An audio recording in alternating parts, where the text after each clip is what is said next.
Hello everyone, welcome back. On discussing the Indian mental health news for the year 2023, first we have the introduction of the National Tele Mental Health Program DHNS in the Union Budget.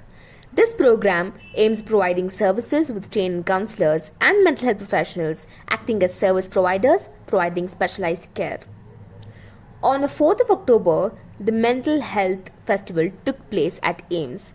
The festival's primary goal was to reduce the stigma surrounding mental illness and normalize the idea of mental health as a fundamental human right.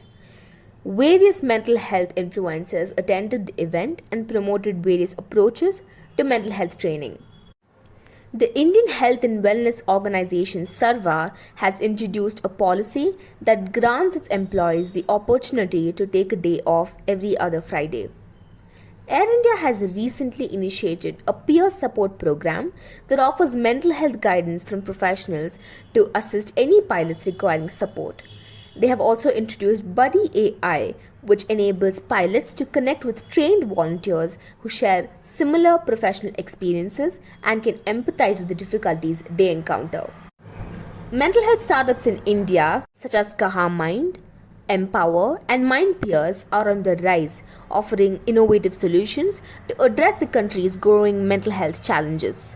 These startups provide convenient and accessible platforms for therapy and counseling to reduce stigma associated with seeking help and offer affordable mental health services, improving the overall well-being of individuals across the nation.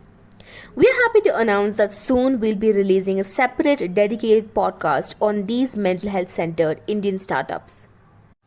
Talking about the recently concluded G20 summit in New Delhi in Lines for Mental Health mission, the global leaders in the declaration have agreed that they are committed to aligning their efforts with the Mental Health Action Plan.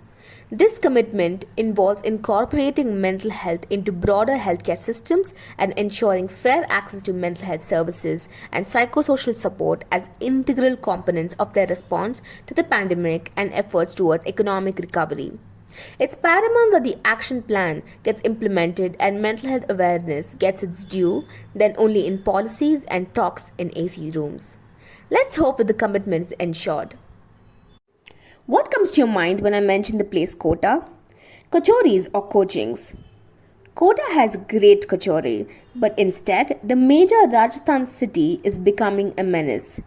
Amid the rising instances of student suicides in Kota, the local administration has created a survey for students to determine if they are dealing with depression, stress, or anxiety. It has been disheartening to see that 23 young adults from coaching institutes committed suicide in Kota, which is the highest ever. The Indian Express, in one of the articles, mentions that according to the National Crime Records Bureau report in 2020, 34 students died by suicide every day. In the same year, 11,396 children below the age of 18 had ended their lives. India has certainly made significant strides in the field of mental health in the year 2023, addressing various challenges and embracing positive developments, ultimately benefiting the well-being of its people. But what are your suggestions to the government? Come on guys, comment below and let us know. Thank you for listening.